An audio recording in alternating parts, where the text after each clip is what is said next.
I believe we can have a big impact on the performance for those athletes and on the potential success they have in their career going forward. Hey there, welcome to our podcast. Before we jump into today's episode, could you please do us a solid?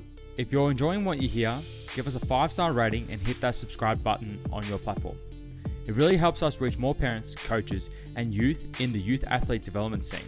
All right, let's get into this week's chat. All right, welcome back to the Inner Athlete podcast. I got a special guest, Carel. How do you pronounce your surname, actually? So, well, I'll be able to get it. My surname is, the correct pronunciation is Wildenboer, but here in Australia, that is a hard one. What it means in Afrikaans is wild farmer.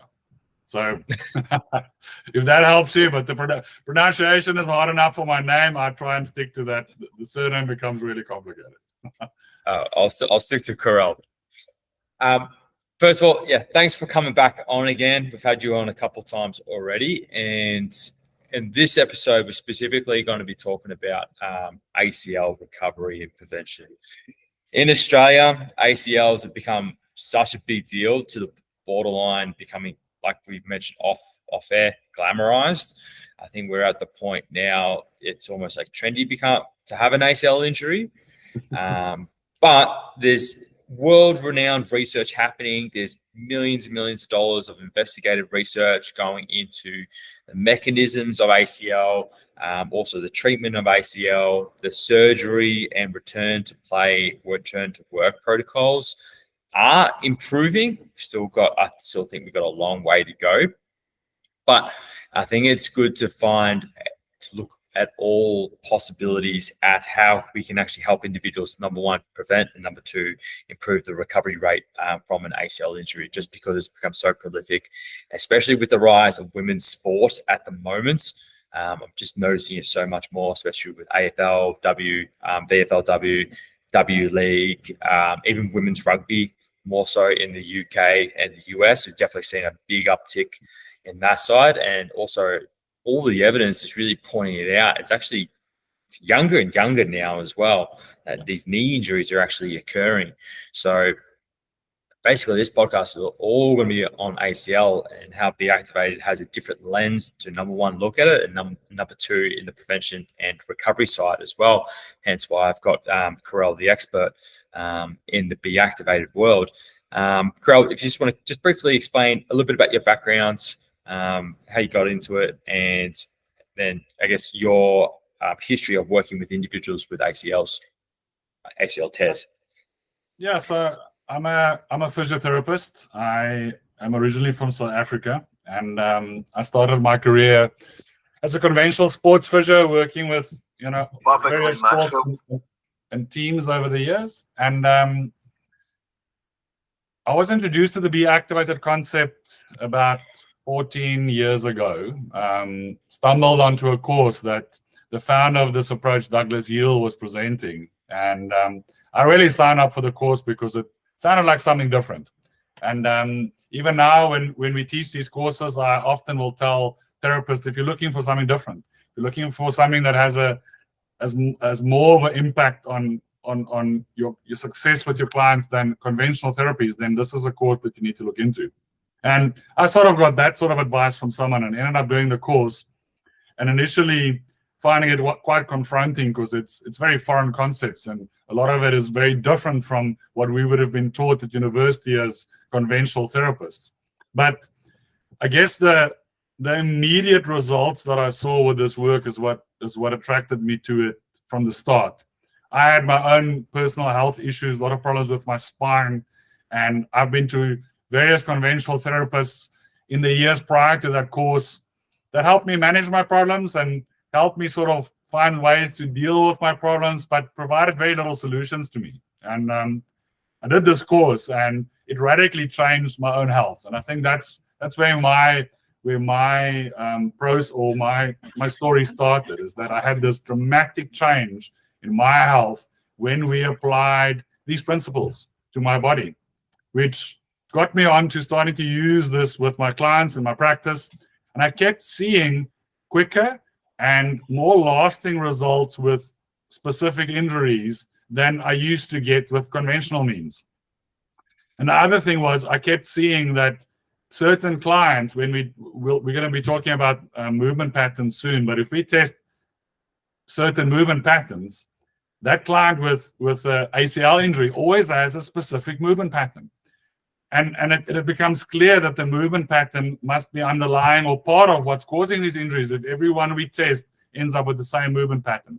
And I guess that's where I started with this work, started using it with my clients, started seeing better and better results, and eventually it became my interest, eventually my passion. These days, I only do this type of work as a specialist. I work with teams, I work with individuals, I work with coaches. And then I also do a lot of education. I was fortunate to train with Douglas Heel and teach with Douglas Heel.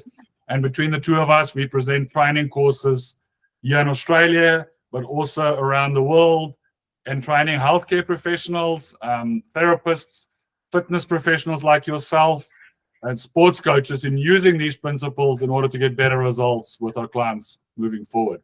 And that's sort of my background with this work. Cool. Thanks for sharing that. That's awesome.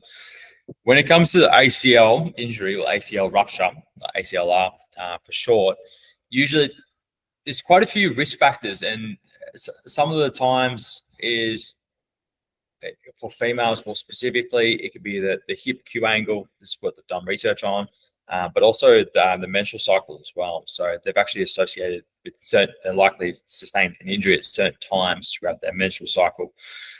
With that, that's also a risk factor.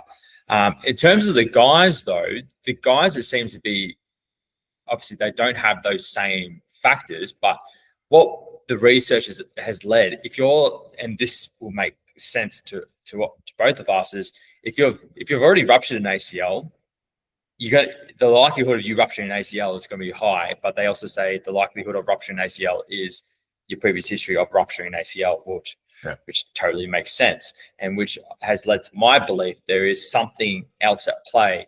You can't, because how does one initially rupture the ACL in the first place? That's always been the ultimate question that we need to answer here. So how does the patterning or the pattern of a faulty pattern of an injury, someone who's likely to sustain an ACL rupture, how does that actually implement the way the body fires?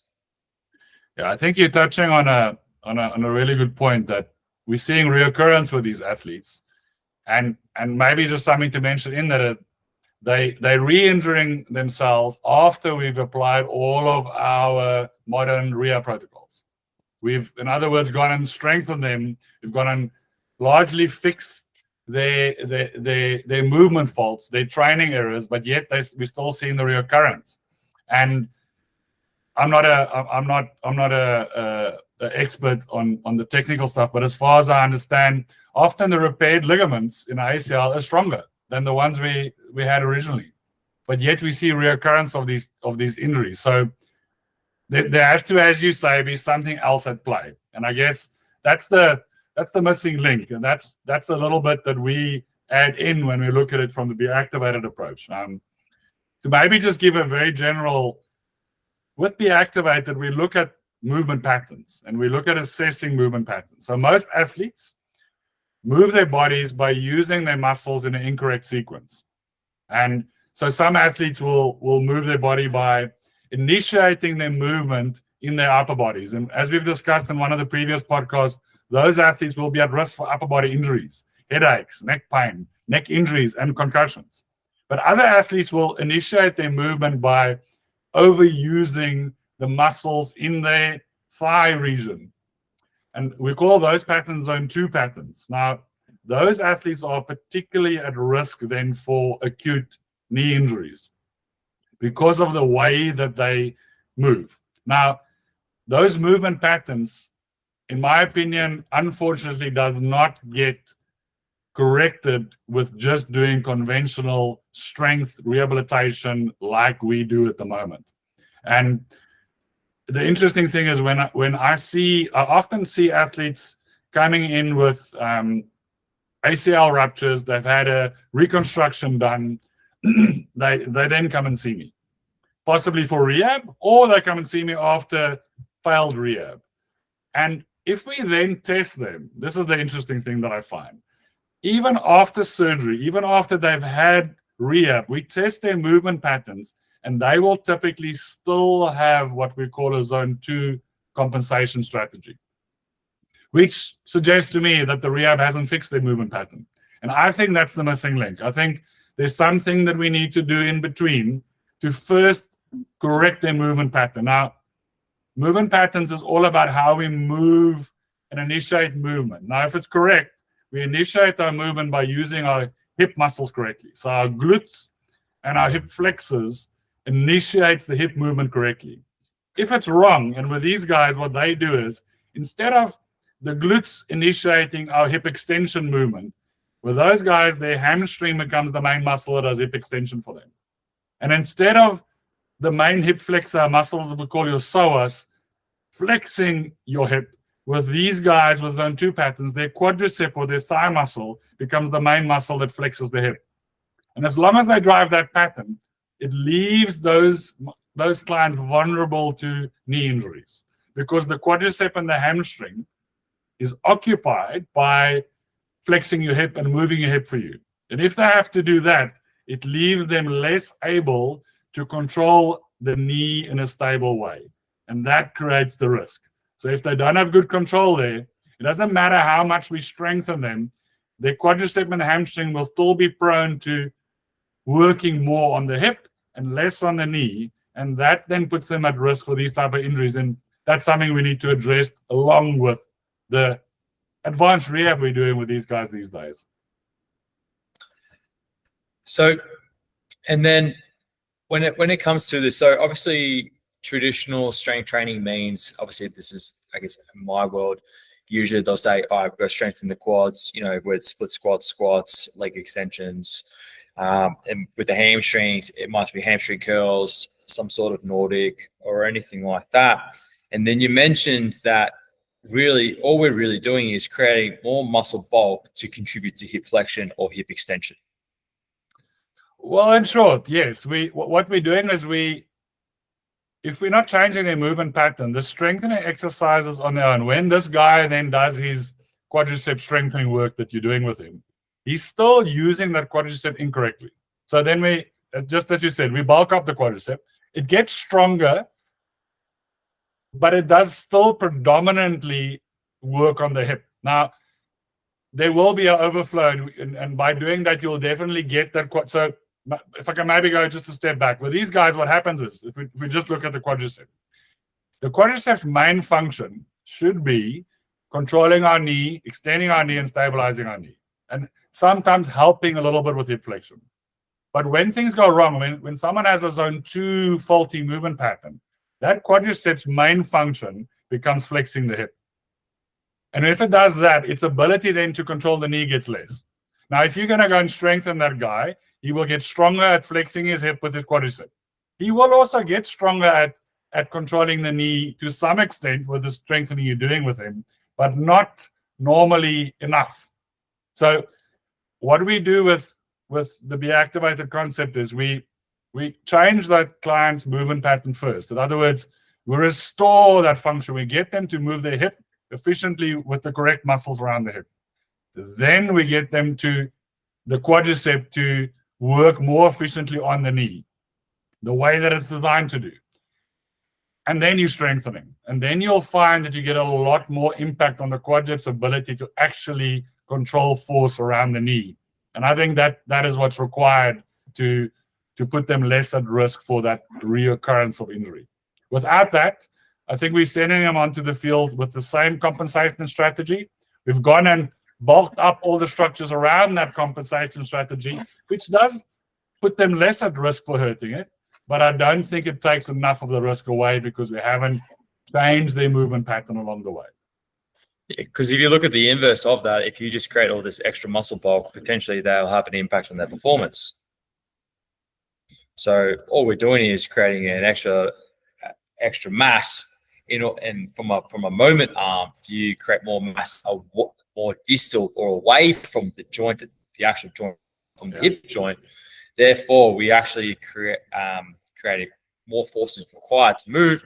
Hence, fatigue might be a little fatiguing the athlete a little bit faster, and and then it just becomes, and they might be even moving slower as a result. So you've never really addressed the true cause. And that's when we mentioned off air is they may not never be themselves again.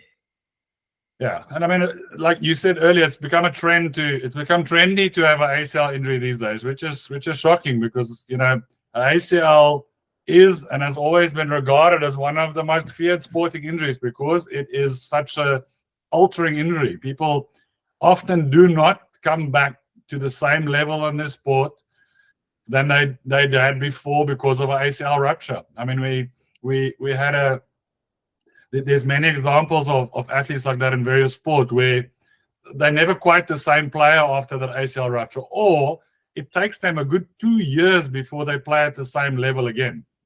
So it may be trendy, but it's definitely an injury that we want to prevent. It's an injury that ends careers. It's an injury that definitely alters careers, or at a minimum takes out a year out of someone's professional career. So if we can address these problems more effectively, then I believe we can have a big impact on the performance for those athletes and on the potential success they have in their career going forward by dealing with these injuries correctly. But then I guess, Trent, the other thing to consider that I know you guys are big on in your gym environment as well as what can we do to prevent these injuries? So I tell when I teach therapists on BeActivated, on training courses we do, I tell them, if you have a client that comes into your practice and you test their movement pattern and they have a zone 2 compensation strategy, you have to correct that strategy. Because if you're sending them out of your rooms, out of your gym, out of your training environment, back onto that field, you're sending them out of that field with a real risk for an ACL rupture. Where the flip side to that is if we identify it, there's something we can do about it. If we can get them to understand their movement pattern, we get them to implement certain strategies to get them moving more efficiently, we can really have a big impact on reducing these injuries going forward and hopefully preventing them in a lot of our athletes, which I think is probably the more important part of the work we should be doing as therapists and trainers. And especially for non-contact ones. Non-contact ones are actually on the rise. So this might be just landing a little bit obscure. It might be just decelerating as well. So it might be a little bit of valgus. And then for whatever reason, which we know is they got that faulty pattern going on, they might be decelerating. And especially with deceleration, you've got to make sure hip flexion, right? So your quad's actually being utilized to drive hip flexion. But what's there to help protect the knee? The tibia, not the tibia, the femur goes over the tibia and the ACL ruptures. I was just doing a little bit of research just before. Alex Johnson is a Sydney Swans player. He's had 7 ACL ruptures. Well, you see, in those cases, you have to think we're missing something. How is it possible that a guy can have 7 ruptures? He's had all, I'm sure, the available array of rehab on those injuries, but still keeps happening. So there's something else we're missing there. Maybe just for our listeners to explain, you've touched on it, but in a simple, to explain to them, why does that pattern put these clients at risk? Now, in a zone 2 pattern, your quadricep becomes more involved with flexing your hip and less involved with creating stability on the knee. And with non-contact ACL injuries, now non-contact means someone jumps and he lands and suddenly he tears his ACL, or someone runs and he takes a step or he sidesteps and that makes the ACL rupture. So there's no trauma to the knee. There's no one landing on his knee or tackling him on the knee, which is forcing the injury. It happens purely with movement. So what happens is, in that moment, if that athlete jumps and he lands and he's got a zone 2 faulty pattern, as he lands, his brain has to choose if the quadricep is going to support mainly the hip or if it's going to support mainly the knee. And if you've got a zone 2 pattern, your brain will make your quadricep use more or do more work on the hip in that instant. And if that happens at the wrong angle, then there's suddenly nothing supporting the knee. And that is then what leads to the ligament rupture. The muscle is not holding the knee steady, and the only thing left is the ligament. And if there's enough force at the right angle, the ligament then fails. And that's because of the quadricep suddenly being being not present in controlling the knee in that moment. And that happens for zone 2 patterns. If someone was driving a normal pattern, the hip flexor muscles, the hip extensor muscles will be controlling the hip. And as he lands, his quadricep and his hamstring will be able to exert most of their attention to controlling the knee. And if that happens, that athlete is much less at risk for the same injury with the same mechanism. And that's what happens with the zone 2 people that have zone 2 faulty patterns. Cool. And then basically moving forward, so if someone who's had an ACL injury or has had, I guess, knee issues in that case, because it's not just ACLs in particular. Yeah. So they might have had, like you said, acute, might be meniscus related tendinopathy through the knee. How can they find you, and what are the steps that you would take them through in order to help them overcome these issues? So as far as to find me, I've got a practice in Hawthorne where I see individual athletes. I also work with teams and coaches and helping them implement a strategy for their team as far as injury prevention goes and also performance goes. They're welcome to get in touch with me via my website or to have a look at me on my social media on Instagram and reach out if they wanted to have a chat about it. How I go about working with these guys is before we do rehab, we have to change their movement pattern. And we have to get them to move more correctly and breathe more correctly from their pelvic region. So there's various things that we'll do to restore that. It's got to do with removing restricted soft tissue. Like if you move with a faulty pattern, your body goes and creates all sorts of tight connections in the soft tissue to allow for you to move in this abnormal way. In order to change your movement pattern, we need to identify those restricted areas and break that connection down. So we're going to go and physically remove tight areas in the soft tissue, and then we get your brain to connect to the right muscles at the right time again. And if we then do that in sequence, first restoring movement around your hips and pelvis, then restoring the movement through the muscles, down the legs, then up into the upper body, into the interconnected muscles that transfers force between the lower body and the upper body, and eventually into the upper body. First correcting that, and then teaching our athletes certain strategies to maintain a better movement pattern. That has to be done first. So once we have them moving more correctly, then we're going to apply the rehab principles. Then we're going to go and strengthen them. But what then happens is now we're strengthening them in a normal pattern. We strengthening their muscles in the way they were designed to function. And if we do that, the results are a lot better. The interesting thing is, if you were to rehab someone whilst they're still firing their zone 2 pattern, so now you're trying to rehab this painful knee that has just gone through major surgery, but the way they're moving is still not supporting the knee. And that slows down that rehab process. So there's a big school of thought that if we can correct that pattern first and then strengthen them, that rehab would be quicker. And I think that's another thing to consider, because now we're not strengthening the knee from a position of weakness. We're strengthening it from a position where your muscles are already supporting it a bit better because we're moving more correctly, if that makes sense. So that's really important. Maybe just something else to touch on is that often I get clients coming to see me following ACL rupture. They've had a reconstruction, they've had conventional rehab, but they still have some persistent problems. They still have sometimes they don't gain full range of motion, even though they've done everything from a rehab perspective. And again, with those clients, if we then go and correct their movement pattern, you often find that last little bit of restriction they had in the range of motion, that last little bit of lack of control they have, suddenly kicks in, but only once we've corrected their pattern.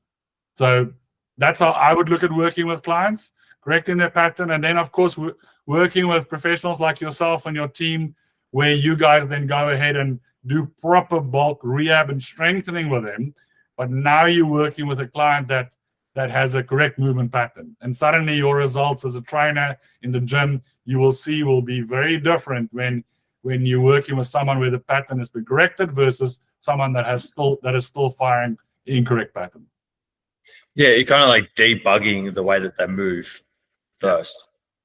Then you can start to improve.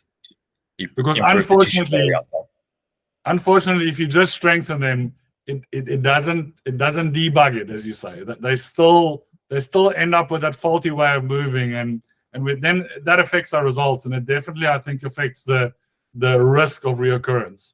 And as you mentioned earlier, Trent, people with zone 2 patterns don't only get ACL ruptures, they also get other common injuries. So for your listeners out there, athletes that have recurrent knee injuries, recurrent ligament issues around the knees, medial collateral ligament injuries, lateral collateral ligament injuries, meniscus injuries, so tears of the meniscus cartilage on the inside.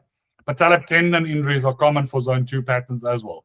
Also, recurrent hamstring tears, recurrent quadriceps strains are all common zone 2 patterns. And then also often recurrent injuries around the hips, adductors, hip flexors, etc., are often the clients that have zone 2 movement patterns. So if someone is presenting with those type of symptoms regularly, they're likely driving a zone 2 pattern. And if we can correct those patterns, we can be preventative for them for future injuries that could potentially be a lot more severe. Cool. Yeah, thanks for your time, Carel. I definitely learned a lot more going deeper into ACL. So, like I mentioned before, ACL injuries and ruptures are becoming a very trendy thing at the moment, which I think is a bad direction we're going down, and that we really do have the research and the funding behind it, but it just doesn't seem to be sticking. No matter what, every AFL season that passes by, what's in the headlines? ACL tears. AFLW, Women's League, A-League, less so. I haven't heard too much about them. Even the NRL, you'll still get a few ACL ruptures. It's just becoming more prolific at the moment. I think seeing it in concept, and if you look at that from a point of view that we're seeing more ACL injuries, despite the more advanced rehab protocols that we apply, despite the more advanced prehab that we're all doing beforehand. Now, if we're still seeing an increase in ACL ruptures, or at least maintaining the same level, and in some sports you're seeing dramatic increases, you mentioned earlier, like in the women's leagues, then we have to be doing something wrong. In my opinion, we have to be missing something, and I'm of the firm belief that what we're missing is we're not addressing those movement patterns correctly. And there may be more to the story, but I think that's one of the first things that we need to bring into these protocols more in order to be more successful, so that we can actually get a reduction. It's time to break that trend. The trendiness of ACLs, as you said, is not a great thing. Let's do more to break that trend, and we're going to see our athletes performing better, and we're going to see less careers ending with this horrible injury. Awesome. Thanks for your time, Carel. I'll put contact details if you want to reach out to Carel. He's also on social media. He's always posting content specific to BeActivated as well on there as well. Until next time, see you on the next one. Fantastic. Thank you very much. Bye-bye. You have just listened to the Inner Athlete podcast. Be sure to subscribe to stay up to date with the release of weekly episodes. Be sure to follow us on Facebook and Instagram to get great tips on all things youth athlete development and youth mentoring.